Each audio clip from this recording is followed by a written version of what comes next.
Hello, everyone. Welcome. We're so excited to have you here for our Leading and Learning event series for Denver Foundation fund holders.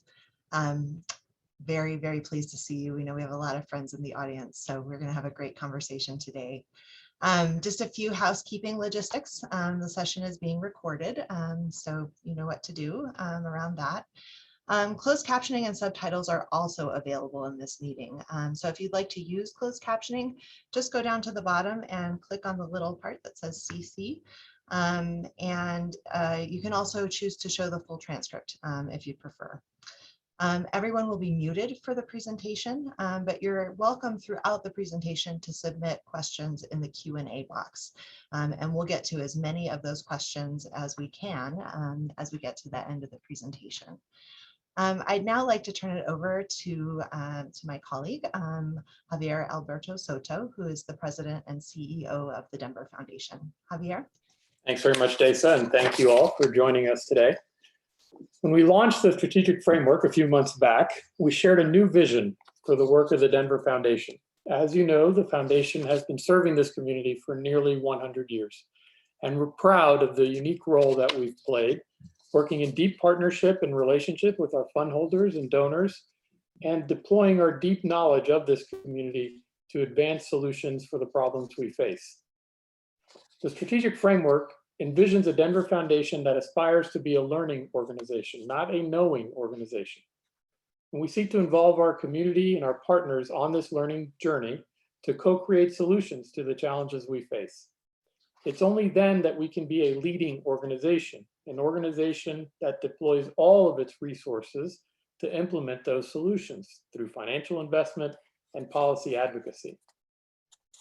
This new vision views the foundation as a bridge, constantly looking for opportunities to bring together constituents, local leaders, to problem solve together, to brainstorm solutions to these challenges. This evolution in our approach was greatly informed and influenced by the recent COVID crisis. At the start of the crisis, we set out on a pathway for this response, which would involve relief, recovery, and reimagine. And it's that last phase around reimagine that we find ourselves in today. It speaks to reimagining the role of philanthropy in a time of unprecedented challenges, in a time of unprecedented loss of trust in institutions and even of civility in our society. As part of the effort to reimagine our role here in Metro Denver, we've created this new event series, Leading and Learning. Our first gathering today is focused on transportation. This is an issue that came up consistently as an area that folks in this community asked us to focus on moving forward with this new vision. As you all know, we embarked on a significant listening tour in order to shape this new strategic framework. And transportation was one of those issues that came up in many of those conversations with community. Now, in a modern society, transportation is an indispensable thread that enables people to get to everything they need in their lives: essential services, healthcare, jobs, educational opportunities. So given this reality, I think it's time to reimagine mobility within a large, thriving metro area like the one that we all live in. Increased housing costs, development, and displacement are causing increased numbers of residents to move further and further away from the urban core. That leads to an increase in cost, commuting times, and environmental impacts. To mitigate this, there's a clear need for affordable, accessible, and sustainable mobility solutions. We believe there are three core pillars that should inform that strategy. One, alternatives to the car. Transit, pedestrian, bicycle, and other modes of transport, including ride sharing, should provide effective alternatives to individual car trips. Next, affordability of transit options. Mobility costs often cause significant burdens, especially for lower income families. Providing affordable transit options can be an engine for economic mobility, allowing workers to get to jobs and students to get to class. And third, access to reliable and frequent service where it is most needed. And that's the key part, is identifying from an equity perspective where transit priorities should focus around the areas where people use and need them the most, not just simply spreading evenly those transportation options throughout the entire RTD system. It's a complex issue. We're not the only large urban area dealing with it, and we certainly have lots to learn. And frankly, I hope we also will then have lots to share with other communities around the country that are experiencing the same challenges.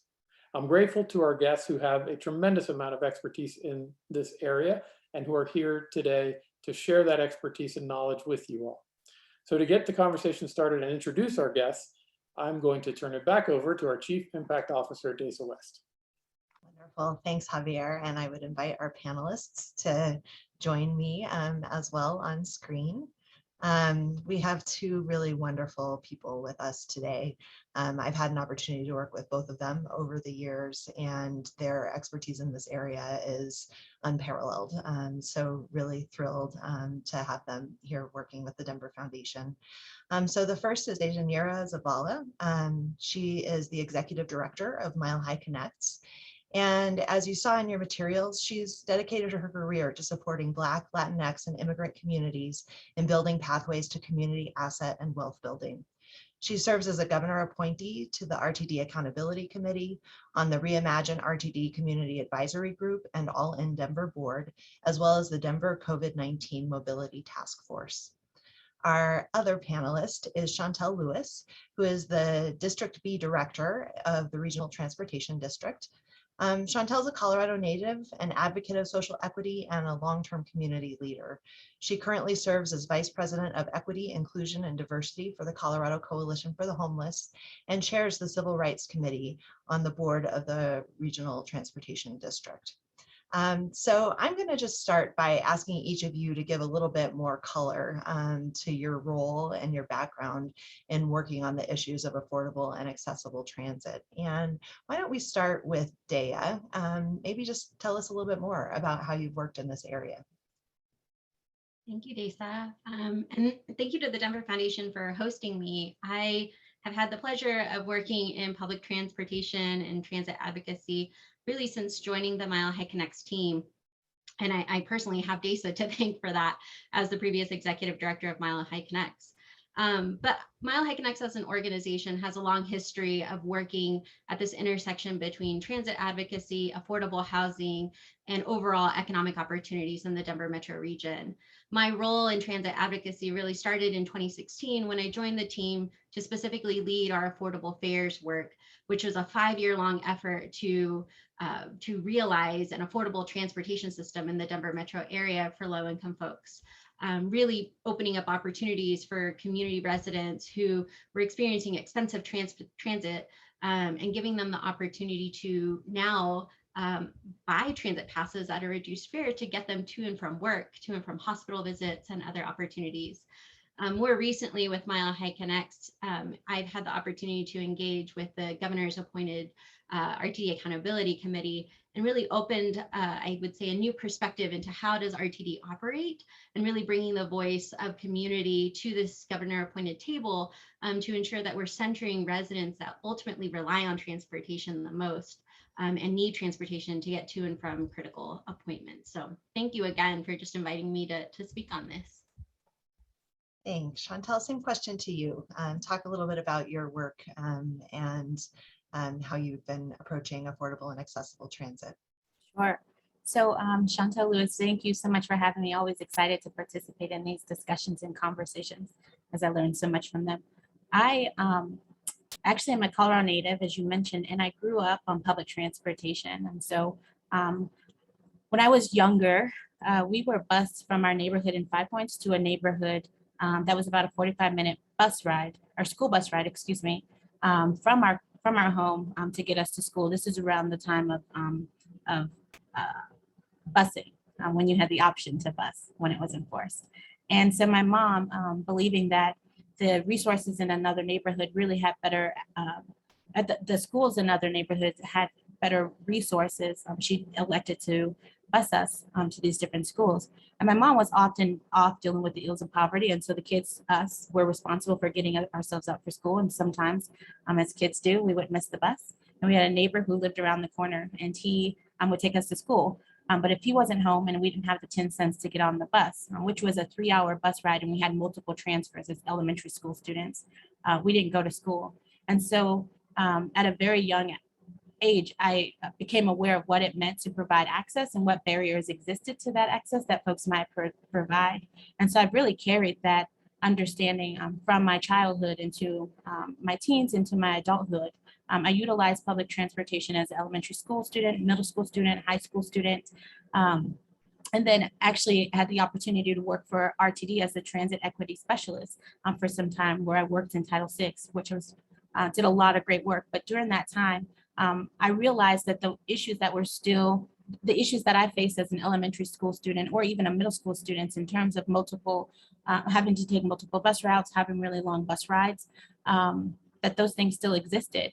And the opportunity to change some of those things were not necessarily in the position that I was as a transit equity specialist, although I could do some good work, and I did, that it was really at this policy level. And so I decided, because I was really ingrained in community and really ingrained in the issues of community and understanding the connections of transportation to housing, to education, to healthcare, right, to food access, that it was important to have someone who, one, utilized public transportation, but understood the issues of the community to really bring about policy changes. And so that is really my experience. And so I've been on the board for 3 years. It has been a bumpy ride, pun intended, and it has been a lot of fun as well. Excellent. Well, let's talk a little bit more about the board, Shontel. Maybe just tell us some more about the board structure, how it works. We hear the term quasi-governmental thrown around. I don't know that we all know exactly what that means and what it implies. So talk to us just a little bit about the RTD board itself. Yeah, I'm happy to. Yeah, that term is thrown around quite a bit, and I don't know if anyone really understands what it means, but I think it's the idea that RTD is maybe not a governmental agency, and it actually is. And so there are 15 board of directors. Each of them are attached to a different geographical area. There are about 100, each of us has about 180 constituents. And the RTD board was actually established in 1969 by the Colorado General Assembly, which a lot of folks don't know. Within the, and I'm giving you this background because I think it's important, within the district, there are over 2,000, it's actually 2,342 square miles within the regional transportation district. So it's quite massive. We serve over 8 counties and over 40 municipalities. In terms of our service, we have light rail, commuter rail, we have regional services, Skyride, local. And so I give you all of that background because oftentimes folks think, hey, RTD, you should do this thing. It's actually really easy for you to do that because we have such different constituencies within the regional transportation district. The answers are often different. Our role as board of directors are really to operate within the policy, right? Like to figure out what are the policy changes that we may be able to enact as policy leaders to better the agency and better the experiences for those that are utilizing our services. What we found is when directors can't figure out how to bring about policy changes, that they often focus on the day-to-day operations, which can be a bit difficult for a general manager to be able to navigate the day-to-day operations with his or her staff to be able to get things done. Additionally, because we are elected directors, we are really responsible for bringing the voices of our constituents to the tables. And sometimes what I might need in my district may be something different than another director's constituents might need for their what their needs may be, excuse me. And so one of the opportunities I think that we have as a board is really to think globally as an agency, right? To think about how are we thinking about regional equity within the district, while also keeping, right, not ignoring the needs of our constituents, but understanding that there are costs and there are gives and takes, and really understanding like what those balances are. If a bus is enacted into my neighborhood, what does that mean for another, and vice versa? And so it's kind of an interesting board makeup. Sounds like a lot of fun and a really challenging job. Oh yeah. So Dea, you have been a part of a lot of the spaces around community change efforts related to RTD, both campaigns like Affordable Fares that you were talking about, but also these pieces that RTD is engaging community in. Reimagine Rtd, which is thinking about the bus system, the Rtd Accountability Committee, which made a whole host of recommendations to the agency. There's all this opportunity because there's a new general manager at RTD. I'm curious about community engagement and deep community engagement, particularly around transit riders, folks who use the transit system really regularly. Can you talk about how their voice has been included in these processes and how effective you feel like it's been? Sure, and I just want to lift up, I think, something that Javier had mentioned in his opening remarks, really around RTD's challenges. At the end of the day, a lot of the challenges that RTD is facing are not new. So you have everything from driver shortages to route closures, expensive fares, you really name it. And this question around community really centers around trust. Community has a real trust issue with RTD, and it's a long-standing issue with RTD. And so I think what's different nowadays is really how community is wanting and eager to engage with RTD in all kinds of different shapes and sizes. So about a year or so ago, the governor appointed the Rtd Accountability Committee, really with this perspective and the goal of looking at opportunities to gain outside perspective on how the agency could improve operations, overcome some of its financial challenges, and really regain the trust of and buy-in of community. Ultimately, our goal is to lift up what Shontel had mentioned. How can we elevate the board to not focus on the day-to-day nuts and bolts pieces of operating a transit agency, but really on those policy opportunities and kind of lift up what community is saying.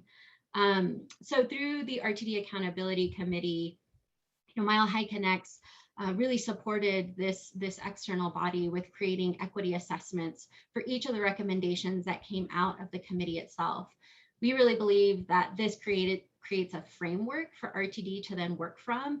And as they go into transit planning, as they go into fare studies, really look at equity assessments beyond their existing framework, which is provided by the Federal Transportation Agency, and really start to look at more intentional ways to engage residents, to engage nonprofits, to engage stakeholders, and really lift up what's coming up from folks around how they engage with the RTD systems. A couple of things that we are really eager and hopeful for is that RTD can take this exercise that we supported and really authentically engage residents when it comes to the Reimagine Rtd, which is their transit planning process, as well as the fare study. The other thing I would just say is that their new general manager, Deborah Johnson, and Shontel can certainly back me up on this, hopefully, but she definitely shows a willingness to come to the table and engage with stakeholders and engage with the community. I mean, we've seen her ride the transit system, which is unique. I don't think I've ever seen a general manager, at least in recent history, get on the transit system to really experience it firsthand. So there's really an opportunity, I think, to get things done, and there's an interest in getting things done, but not just for the sake of doing it, but bringing and having community alongside to really make sure that RTD is this world-class transit that we all hope it'll be.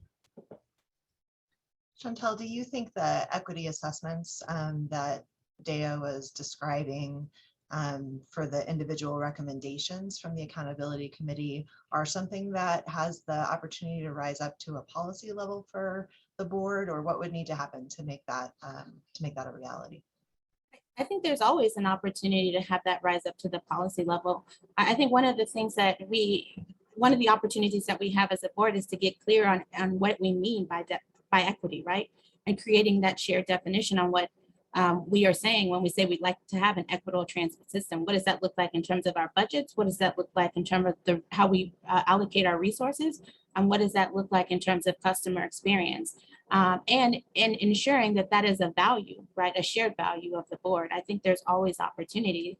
And I guess we'll see as well in the coming days if that is a commitment of the board, then absolutely it should translate into policy. In terms of process, it only takes 3 directors to get something onto the agenda, onto a committee agenda, to have other directors deliberate on that and determine if they'd like to bring that to the full board for a vote and to officially have that on record as something that RTD would like to move forward in. You mentioned a few minutes earlier this concept of regional equity or geographic equity. And I can't help but think about the ways that that balances with social equity, right? And that idea of folks who need the system most having the greatest voice versus folks who are paying into the system having the greatest voice, and kind of the tension there. So can you talk about how, as a system, you navigate that set of questions? Yeah, I mean, in the short, not easily. But maybe the longer answer, I'm more than happy to. We've been having these discussions, and that's why I bring up creating those shared definitions, and beyond that, creating a shared language as a board and as an agency of what we need by these different terms, whether we're talking about equity, whether we're talking about inclusion, or we're talking about belonging. What does that mean? And are we all, do we all envision the same thing when we're saying that in terms of outcomes? One of the discussions that we've had for those, and if you already know this, you'll just have to be patient with me. One of the things that we've talked about quite a bit on the RTD board is geographical equity and social equity. And I can give you the actual definitions of both social equity and geographical equity. And I can also tell you that when many directors are talking about geographical equity, they are talking about getting the same. And so what I receive in District B, directors in there's this idea, or this expectation rather, that other directors and their constituents should also receive a bus, for example, if I receive a bus in my district, even if the methodology or the ridership doesn't warrant that. And so I believe it was Dea, but also Javier, who talked about, making sure that those who are utilizing the services have access to the services. And we've talked about this quite a bit, maybe more so with the onset of the pandemic, because we know that the folks who are utilizing our services right now actually depend on our services. These aren't optional rides. These aren't people who are working from home. These are folks who are actually going out to grocery stores, to hospitals, to different places to be able to make a living, to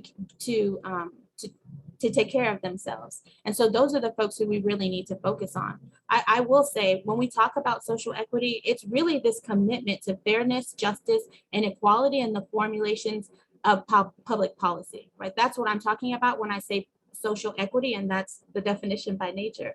The definition of geographic equity, like the actual definition and not the interpretation of that for directors, is that one's identity, such as race, ethnicity, gender, age, disability, sexual orientation, or expression, has no detrimental effect on the distribution of resources, opportunities, and outcomes of residents. And where you see this showing up most often is our conversation regarding the Fast Tracks program and the completion of the Fast Tracks program, and some communities feeling as though RTD did not keep their promises as to what was expected to be an outcome or resources for the Fast Tracks program. And so you might hear a lot of discussion about the Northwest Rail from Boulder to Longmont.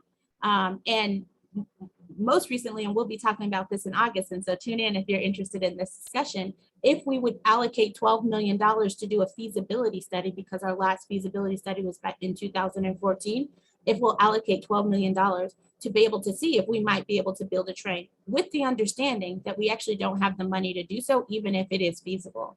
And so when we talk about geographical equity and social equity, like those are the things that we're talking about. We're talking about spending dollars, allocating dollars to resources so that we might respond to political pressures at the cost of those who are actually utilizing our services for their livelihoods.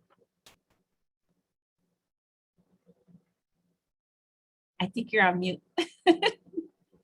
I said, I just see Dea shaking her head over there. So, so Dea, throwing it to you, we saw some differences in the way that people utilize the transit system during COVID. And curious if you could just talk a little bit about what that looked like, what you think we learned from it, and if there are things you think we need to keep or change as a result of what we saw there. Yeah, I'm shaking my head because that's so much money to just do a planning process. And when we think about what we learned from COVID, it's a missed opportunity, to be quite honest with you. So really within days of the various state shutdowns, we started to see peer agencies across the country move really quickly to save and really ensure that writers and operators were safe. I think in Denver, this gave us a little bit of a glimpse at what the future could hold in terms of opportunities to really take some bold steps towards things that we in the transit advocacy space had long been advocating for. And we saw, for example, free transit, all door boarding. We saw rapid transit in a way as follower buses were kept and were provided behind lines that we knew had either high vulnerability to COVID or were just high use. And so these are really, I think, tremendous opportunities to say what could be, right? What could be if we took this money and instead of allocating it towards a planning process, maybe allocating it towards the way that we know folks are using the transportation system right now. You know, I'll say for myself and for folks in the transit advocacy space, I think what I hope we take away from this experience is really a step back and a true analysis of how are we actually moving, right? The way that we move is no longer the same. We are changing our patterns in such a way that we can't go back to how we were doing things pre-COVID. We need to look at things a little bit differently. And we really need to take the time to plan transit for those that need it the most. Really, folks are changing their travel patterns. They're no longer going into the office. Folks are actually using transit and always have been using transit to get to critical appointments, to get to daily needs. Let's continue and actually start to center how we plan our transit system to ensure that folks aren't just left on a sidewalk when it's 100 some odd degrees outside or in feet of snow. I mean, folks are literally risking their lives to keep us moving. The least we could do is make sure that a bus is there waiting for them to get them home safely. If I might add to that, Dace, thank you. You know, one of the gaps that I see as a board director, to Daya's point, is oftentimes that the folks who have the most power usually have the most time. So we talk about utilizing folks who are utilizing public transportation right now. They are busy, right? Taking care of families, taking care of themselves, taking care of children. Making sure that they have food on the table. I mean, they don't have the same amount of political capital, social capital, financial capital to be able to email me, call me, right, advocate for themselves because they're so busy trying to survive. While there are many communities that are really thriving and setting the agenda in some ways for public transportation. And so one of the opportunities that I think we have is how do we build power within those communities that we know are utilizing our services? How do we begin to co-create the solutions with those communities? How do we pay those communities to be able to advocate? Because we know oftentimes the barrier is not time, it's sometimes the financial aspect. Like if I have to spend 3 hours in this meeting, that means I can't spend 3 hours actually working to be able to provide for my family. And so I think there's a lot of opportunities, if that is in block captains, if that is in community organizers, or if that's just like a small group of folks that you might be able to fund who believe in public transportation and who utilize public transit and whose voices should be at the table. That is really what's missing, because the folks who are really guiding the transit conversation, at least in Colorado, the transportation and transit, conversation in Colorado are typically those who use it when it's most convenient for them and not when it's least convenient for them. Those are great points. You know, Daya, I know that Mile High Connects works closely with community residents and works closely with many partner organizations who work with community residents. I wonder if, you know, if you were thinking about what you're hearing from those voices, what do you think success for RTD looks like? Knowing that there are these financial constraints and other constraints, what would it look like to have a successful system? Yeah, and Shontel probably hears this as often as I do, but I think success really means two things: free transit, if not free, at the very least, deeply, deeply affordable. At the end of the day, Denver is becoming one of the least livable, least affordable cities, I should say, for low income folks. And so reducing the cost of transit is just one way that we can really alleviate that pressure on folks' pocketbooks. At the end of the day, if I'm spending $3 one way on a bus, that's affecting me quite a bit. I think back to my parents, and we grew up in Texas where transit just wasn't really an option because it was just so out of reach for us. There were no lines. And so the other piece of success for me is really fast and reliable transit. We need to make it appealing to everyone to use the public transportation system. And I just, again, thinking back to my own personal experience, remember my parents going out and buying cars really from predatory car dealerships because it was just faster to get somewhere in a car than taking the bus. And so, when I look outside and see all of this haze, I just think about my family taking a car, climate pressures, all of these intersecting pieces, and just think about what can we do to make RTD as fast and reliable for everyone as possible.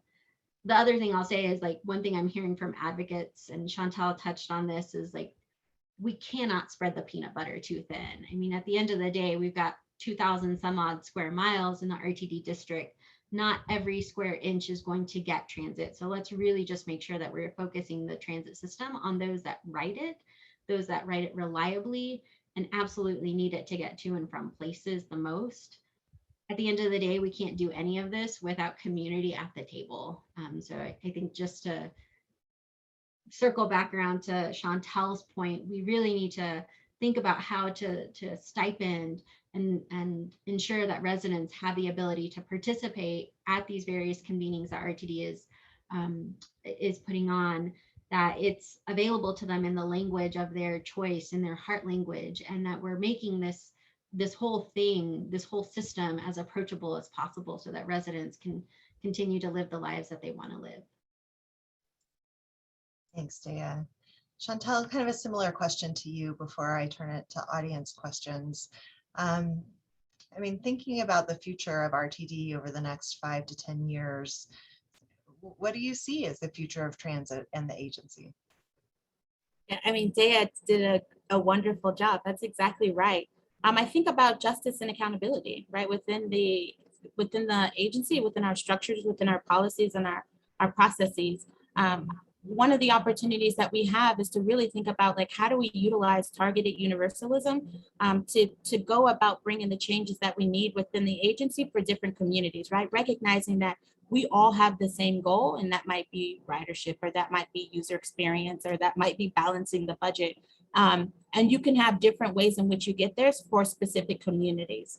I think it's imperative that we have a shared language around these terms, right? Equity, equality, diversity, inclusion, belonging, social equity, geographical equity, right? That we understand what we are all saying when we are utilizing these terms. And we're moving beyond the box of engagement. So Daya spoke about, what the requirements are in terms of engagement from the FTA, right? Let's move beyond that. And how do we actually co-create solutions with communities and compensate them, of course, to be able to change the direction in which we are going as an agency. I think that's absolutely necessary. One of the things that I believe in as an elected is a shared governance. And so when I was elected into the office, into this seat, I had no desire to govern alone. I actually wanted to govern in partnership with community. And I think that's where I get the best ideas from, quite frankly, is from community. And I want not only other directors to see that value, but I want communities to see the value that they bring to the agency as well, to really improve their lives and their access to transit. And then finally, I would love to see an opportunity in which, right, as I call RTD the children of the General Assembly. I mean, because we were created by them. And so I would like to see our parents, right, to figure out how we are working together to build a transit agency that is robust, that people can rely on, that is affordable.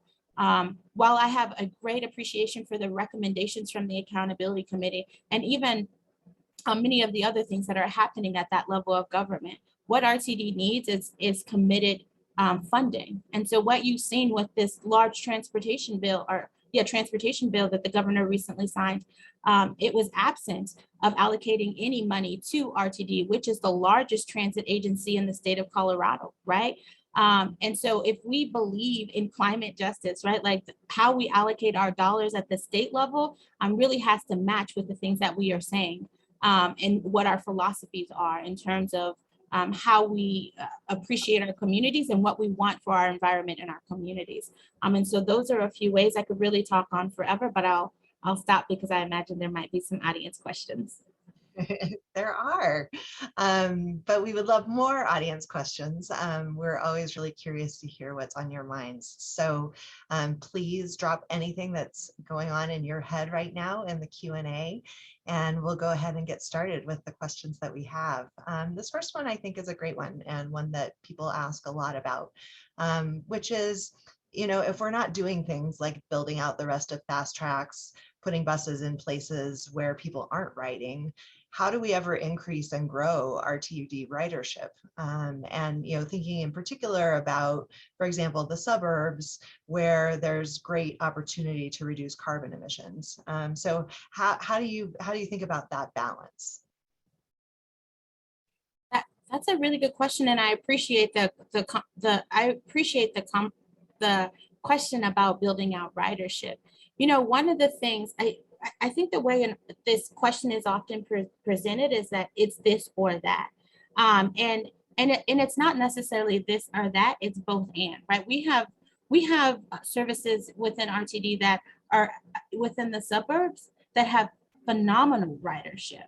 And so it's not, hey, let's invest in our cities or let's invest in these specific areas. But it's let's invest where people are currently riding and provide them with exceptional service and not expand ourselves too thin so that we are trying to give a little here, give a little there, and we're not actually focusing on the quality of the services that we are providing to individuals and to communities, but we're focusing on the quality. And if I'm being quite frank, I think that's what's happened with RTD is that we've really focused on the quantity of the services that we are providing, which has really caused us to one, grow too quickly, but also not be able to provide safe, reliable, affordable, clean services where we currently reside. And so I think it's a both and. You can build ridership, right? One of the things that I get really, really excited about is expanding our bus network, and not just within our cities, like expanding our bus network throughout our regional transportation districts. And there's an opportunity to do so, but we have to just be very honest about the routes within our service, within our geographical areas, that aren't performing well. And while folks might have a love relationship with them, that I've always seen that bus go down my street, please leave it there. The reality is that resource driving down the street empty, one, is terrible for the environment. And two, it means that we are taking from a community that actually is utilizing that services and could benefit from having an additional bus on their routes to improve the frequency in which those buses come. And so it's a both and, it's not an and or, it's just that we need to have a conversation about what the community need is and how is RTD allocating resources to be able to meet those community needs, and are we actually talking about community needs or desires? I would just add really briefly, just to touch on a point that Shontel made in the last question around, this really comes down to having multiple different stakeholders at the table and the state investing in funding. RTD's resources are stretched incredibly thin. And so I think I agree with everything Shontel mentioned, and we also need additional resources at the table. So whether it's the state coming to the table with funding, local municipalities, suburban communities really coming to the table and saying, for those routes that we do have tremendous ridership on, what does it look like for us to make this a bus rapid transit and just improve the service so that we get folks out of their cars and still have a great transit system that serves everyone and gets us to the outcomes that we all want to see in the region. I mean, so thinking about this and where transit is placed, and what are the resources that are in place in RTD to really, kind of logically and systematically understand who needs transportation, which locations, what the routes ought to be, those kinds of pieces. How does RTD do that now when they think about adjusting service routes? So right now, RTD does it based on a methodology. It's usually around density and ridership, to be completely honest with you. But I'm talking about services that currently exist. We do feasibility studies, right? We see where traffic is. For example, if you see a bunch of cars on Colorado Boulevard, is this a great opportunity for us to maybe put a bus on Colorado Boulevard? I know a bus already exists, but I'm just giving you an example. Working with municipalities to be able to do so. So there was a study recently with the city and county of Denver where they talked about, like, here are some corridors that have a lot of traffic. Like, could we benefit from having bus only lanes, signal priorities, et cetera, to really get people out of cars and into RTD services. And there's always opportunity to do that. Lastly, I will say that we are in the process of Reimagine Rtd that essentially is designed to do just that, right? To look at our system as a whole to say, like, is transit where we are offering transit the best places for us to offer transit, or are there other opportunities in which we may be able to offer transit, or should we be taking away? Within my district, I know that Green Valley Ranch is growing like a weed. And so I would expect that we will start having some real conversations about where we might be able to increase services throughout the regional transportation district, and where we might have to pull back on some services where we aren't seeing ridership happening. And Dea might want to comment on the Reimagine because she knows that stuff. Yeah, I mean, certainly Reimagine is the intent, and the goal is to kind of model off of what other cities, sister cities, have done. So for example, the city of Houston, which took a complete assessment of, well, what are the best routes for us to do bus rapid transit or to do signal preferences, things like that. And so trying to replicate that here in the Denver metro area is quite a feat because it is a very large district.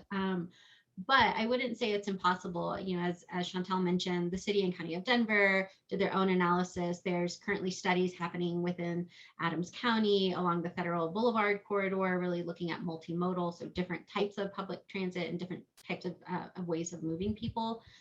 So it really is, I think, the opportunity with Reimagine to take a look at all of these existing plans where everyone has offered recommendations and lifted up some opportunities, and just saying, okay, let's take an honest look at this and really restructure the existing service to get folks out of their cars into public transit and make sure that we're doing it in a way that is enticing, right? It makes it appealing, makes everyone want to get out of their cars, and buses can be really cool at the end of the day. We just have to make it even cooler. That's the absolutely campaign. Right. Even cooler. Yes. A few questions here about transit affordability. Mostly, what are the efforts that are happening right now around that? But also, how can a cash-strapped agency like RTD afford to reduce its transit fares? I can talk historically maybe, and then Shontel jump in. I mean, historically, Mile High Connects played a really big role in advocating for the affordable fare, which, the intent was to reduce public transit fares for folks that are low income down to about 50%. That was an issue back in 2017 when we were really negotiating and coming to the table with RTD around what's possible, right? There's a lot of trade-offs in making this this affordable fare happen. While we were successful in getting it implemented, we are starting to look at, well, what's the future look like? Because at the end of the day, $3 is just very expensive for everyone, regardless if you have an affordable fare or not. So recently, RTD launched a fare equity study to really take a closer look at all of their fare structures and just say, well, what are the opportunities for us to revisit that and try and bring down the fare as low as possible. I think that's a really great opportunity for folks to get engaged with RTD. I know the Accountability Committee included a recommendation for free transit, if not for the entire district, at the very least for youth and for folks that we can at least start to get on public transit and ideally build this lifelong ridership. So there's a couple of efforts I think underway. Shontel, you're probably more familiar with the fare study, so I'll let you take it over from here. Yeah, thank you, Day. I really appreciate it. So yeah, RTD is currently in the process of doing a fare equity analysis.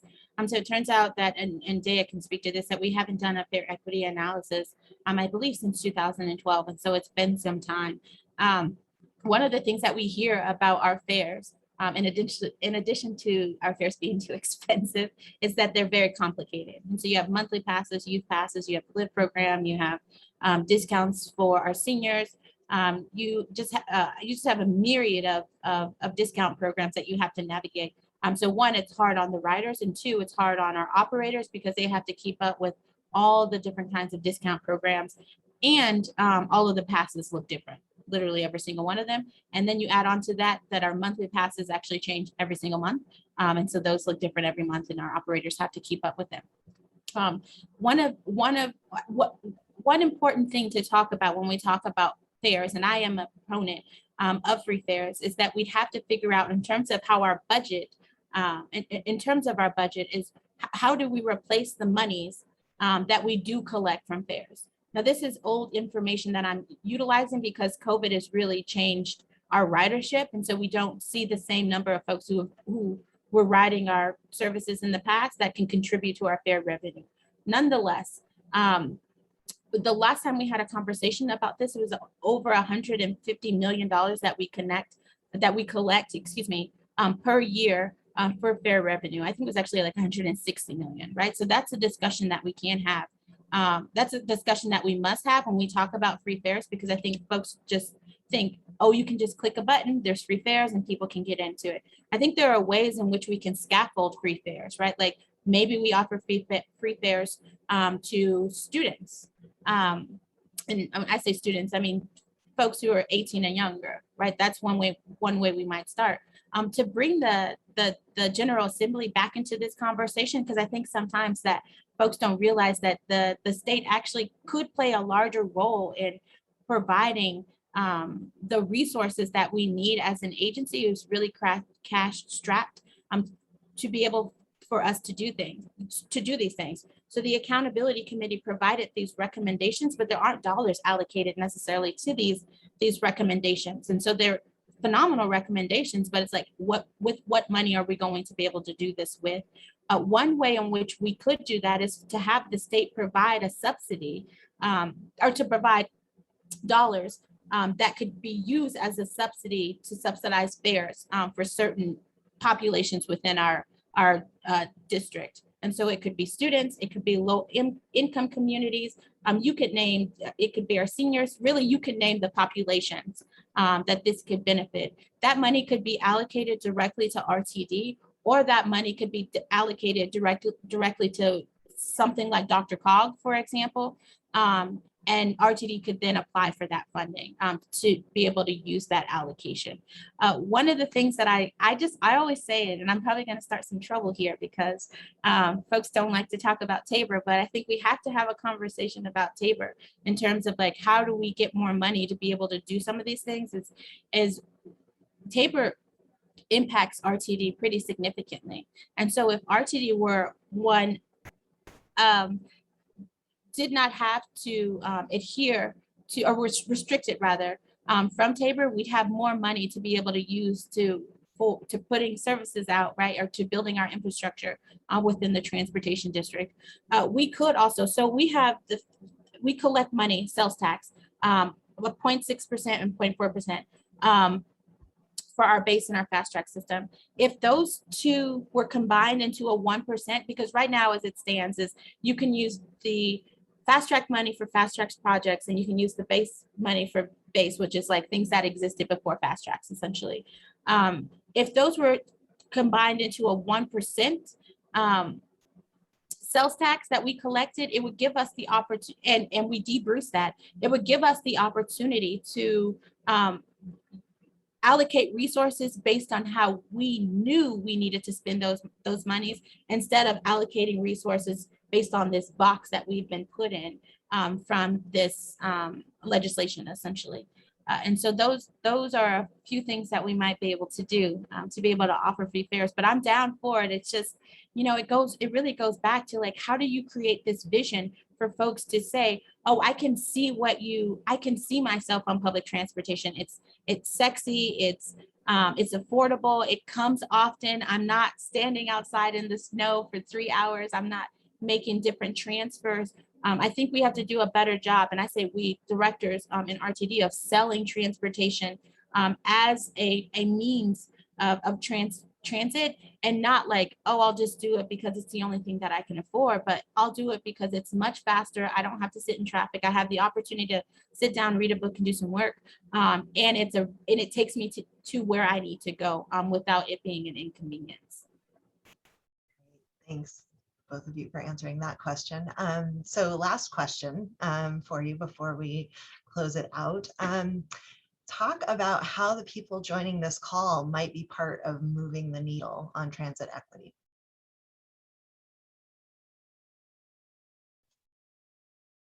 I'm happy to kick us off. I think just to elevate Shontel's final point, we really do need some efforts to get folks familiar with and comfortable on public transit, and just seeing the value of public transit. I often hear folks say, why doesn't Denver have a system like they do in New York and in Washington, D.C.? And you almost see a different culture the further west you go when it comes to public transit. But we're still at an opportunity where we can shift how we think about public transportation. So just getting on the bus, I think, is a really big, it's a really big deal, right? If you've never ridden public transportation, just go out and experience it. But I think more important than that, I think supporting public transportation advocates and really helping to elevate the voice of these transit advocates who have long been pushing for state funding from the Dr. Cog, the powers that be, to support RTD in actually realizing a lot of these efforts. That's where I think the value is of this table and of the Denver Foundation. Using your voice, your power, your seat at the table to elevate this conversation to the governor, to elected officials, and then ultimately supporting transit advocates and realizing what we've long said: we need a world-class system.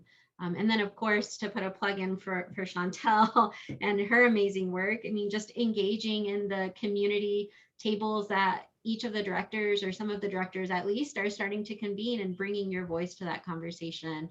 We really need to hear from folks on a consistent basis about what's happening and how you're engaging with the public transit system. Thank you, Dea. I really appreciate that. Ditto, and a few things that I would add. I would not be me, Shontel Lewis, without telling you to run for the Rtd Board, because we need more Rtd Board members who really understand equity intrinsically and are able to operationalize that within the context of policy, but also in how we do business at RTD. I will say that out of 15 directors, I am the only Black person on the board. I'm also the only Black woman on the board. And if you look at who utilizes our services, it's the Rtd Board is not representative of the folks who utilize our services. We need more working folks who to serve on the board, people who work in service or who work full time to participate on the board. We need more representation from our communities with disabilities, those who might not speak English as a first language, because those are some of the barriers that we come up against. And while I like a good a spirited conversation, it'd be nice to have other folks who might participate in those discussions as well. Also, to fund transit advocates who are doing this work in their communities, like in addition to the work that they do, right? Their actual jobs. So one that comes to mind for me, and I'm sure there are others, so Mile High Connects, of course, but the Bus Riders Union, the Montbello organizing community, those are some that come up for me. So fund those. There's one with the sustainable communities where they do the block captains, right? Like where opportunities to fund those folks who are already organizing themselves. And then when you are seeing folks have discussions about transit or transportation at the state level or even at the federal level, like get engaged in those discussions and encourage them and advocate for money to be allocated specifically to RTD, but to multimodal options, right? Like I am a proponent of not just folks utilizing public transportation, but like what are they doing to get to that service? If it's a bike, if it's a ride share, whatever that might be. And then last but not least, please, please, please tune into the RTD board meetings if you have the time or the capacity, or at minimum, participate in public comment. We love to hear from you all and what you are hearing in terms of the experiences of the communities that you are working with, those that are along the margins, those that are most vulnerable. Because what I find is those experiences are often absent from the decisions that we are making and the discussions that we are having as a board.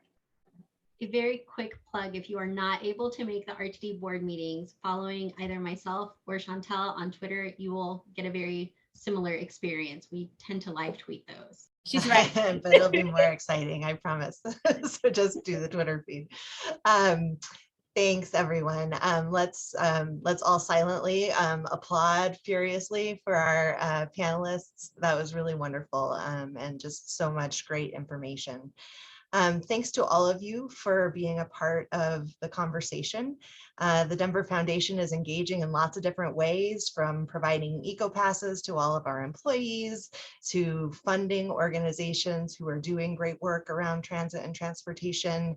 We've long been involved in advocacy through Mile High Connects around fair accessibility and affordability, and we'll be continuing to do that work as part of our elevated policy agenda. So there's lots of ways that the Denver Foundation is excited to be involved in this, and we're excited to have you involved with us. And so one way that you'll see the opportunity to be involved is that we'll be sending out a ways to engage sheet to you that'll be coming next week in your email. So look for that.